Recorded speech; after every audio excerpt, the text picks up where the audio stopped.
जय हिंद दोस्तों, मैं संजय कुमार आप सभी लोगों का स्वागत करता हूं। आज हम हिंदी पढ़ेंगे। हिंदी में अब देखते हैं कि हम हिंदी व अन्य भारतीय भाषाओं का विकास। आज हम हिंदी में भाषा पढ़ेंगे। अब इसमें देखते हैं कि लिपि, सबसे पहले देवनागरी लिपि। अब इसके अंतर्गत हमारी हिंदी, संस्कृत, मराठी और नेपाली ये भाषाएं आती हैं।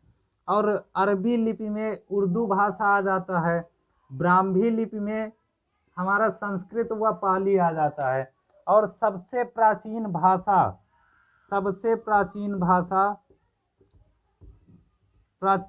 भाषा हमारा संस्कृत है।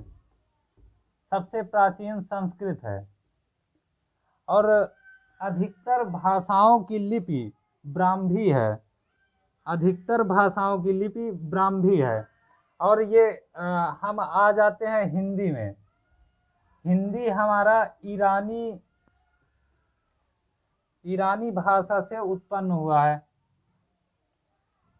अब जैसे इसमें हिंदी पर आ जाते हैं।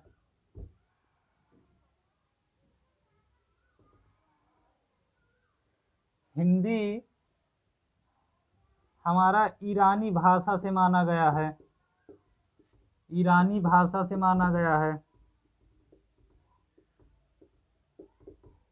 ईरानी भाषा से माना गया है।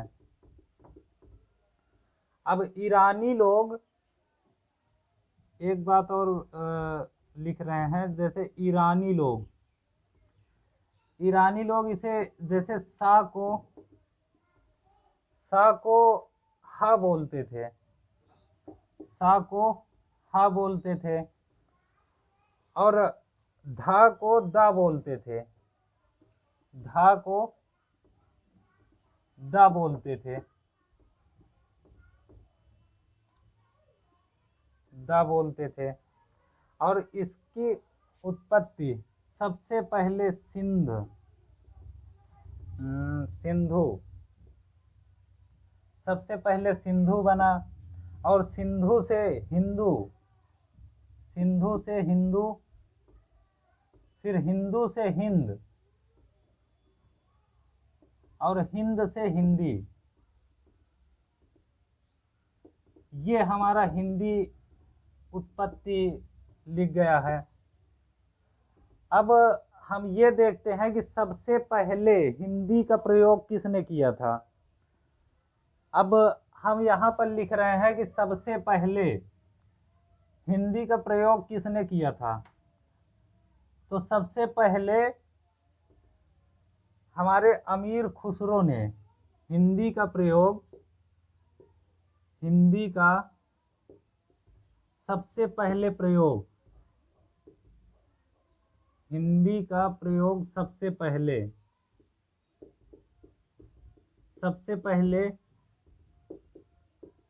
पहले अमीर खुसरो ने की। अमीर खुसरो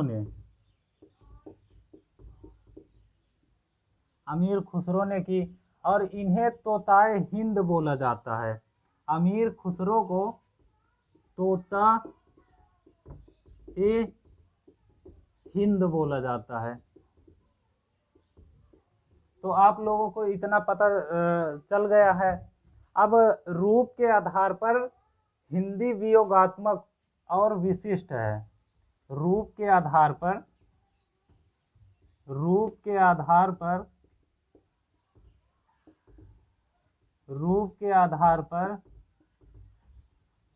हिंदी वियोगात्मक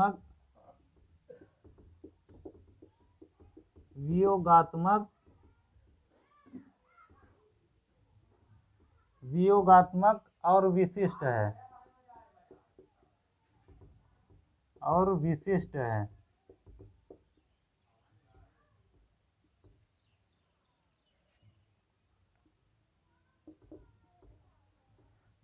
है।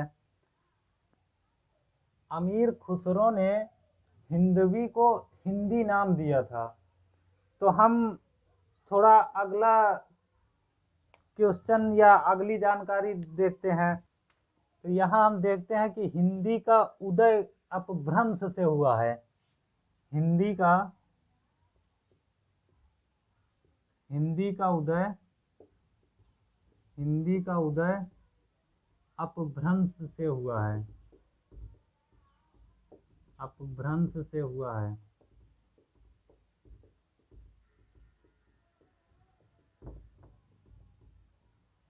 अब अपभ्रंश के प्रकार देखते हैं हम।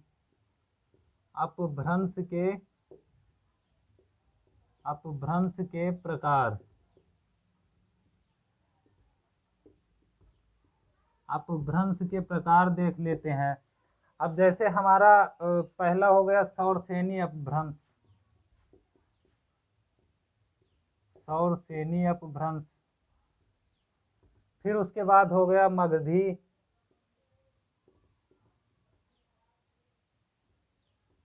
फिर उसके बाद हो गया अर्धमगधी।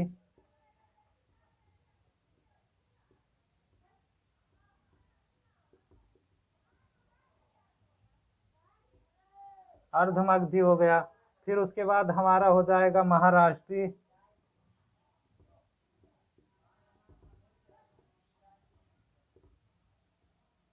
महाराष्ट्री।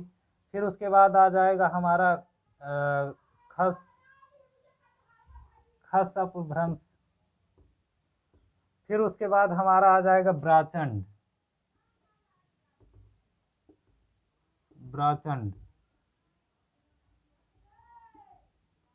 ब्राचंड अपभ्रंश। तो ये कुछ अपभ्रंश के प्रकार हम लिखे हैं। अब हम इसके अंदर देखते हैं। अब जैसे हमारा ये लिखा हुआ है सौरसेनी अपभ्रंश, तो अब हम इसमें देखेंगे कि सौरसेनी अपभ्रंश में कौन कौन सी भाषा आती है। जैसे एक हमारा हो गया पश्चिमी हिंदी। पश्चिमी हिंदी सौरसेनी अपभ्रंश में आएगा। और एक आएगा राजस्थानी हिंदी। राजस्थानी हिंदी। राजस्थानी हिंदी। फिर उसके बाद हमारा गुजराती आ जाएगा सौरसेनी अपभ्रंश में। गुजराती। ये तीन भाषाएं हम लिखे हुए हैं सौरसेनी अपभ्रंश में। अब हम देखते हैं मगधी में। जैसे यहाँ से हम देख लेते हैं मगधी। मगधी अपभ्रंश। ये हमारा मगधी हो गया। तो अब हम इसमें देखते हैं कि मगधी में एक आता है बिहारी। बिहारी हो गया। फिर उसके बाद हमारा आ जाएगा हिंदी।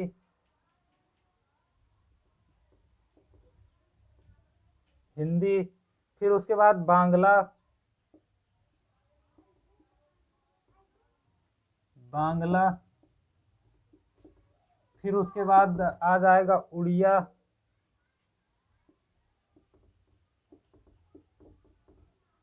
फिर आ जाएगा असमिया। असमिया।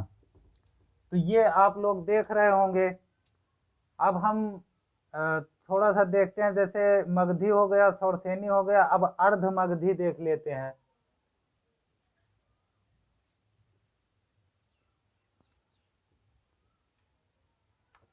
अब ये हमारा अर्ध मगधी।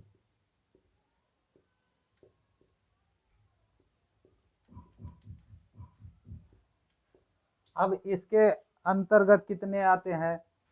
अब जैसे इसमें आ जाएगा पूर्वी हिंदी। पूर्वी हिंदी। पूर्वी हिंदी। अब आप लोगों को पता होगा कि इसी को हम अवधी बोल देते हैं। अवधी। अवधी। तो ये हमारा लिख गया। फिर उसके बाद और एक बात और, आप ये जैसे हम बोल दें कि सबसे अवधि के कवि कौन थे, यानी कि प्रसिद्ध कवि कौन थे। तो ये हमारा तुलसीदास और जायसी हो जाएंगे। तुलसीदास यानी कि प्रसिद्ध कवि, प्रसिद्ध कवि, अवधि के प्रसिद्ध कवि, प्रसिद्ध कवि तुलसीदास, तुलसीदास और जायसी। तो ये हमारा अर्धमगधी हो गया। अब महाराष्ट्रीय, महाराष्ट्रीय अपभ्रंश,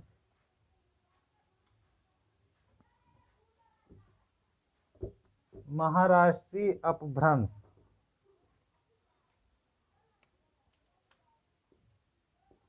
महाराष्ट्रीय अपभ्रंश। तो इसमें हमारा आ जाएगा मराठी, मराठी। अब हमारा क्या बचा, एक खस बचा, खस अपभ्रंश, खस बचा, और एक ब्राचंड, ब्राचंड। तो हम इन दोनों को देख लेते हैं। तो हमारा खस में पहाड़ी हिंदी आएगा, खस में पहाड़ी हिंदी, पहाड़ी हिंदी। अब ब्राचंड में हमारा सिंधी पंजाबी आ जाएगा, सिंधी पंजाबी। तो ये इतना आप लोगों को पता होगा। एक चीज और लिख लीजिए, रामचरितमानस, रामचरितमानस किस भाषा में लिखा गया है। रामचरितमानस,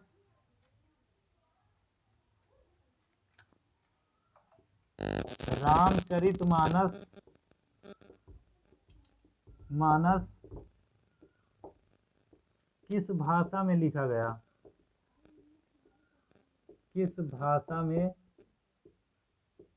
लिखा गया, लिखा गया।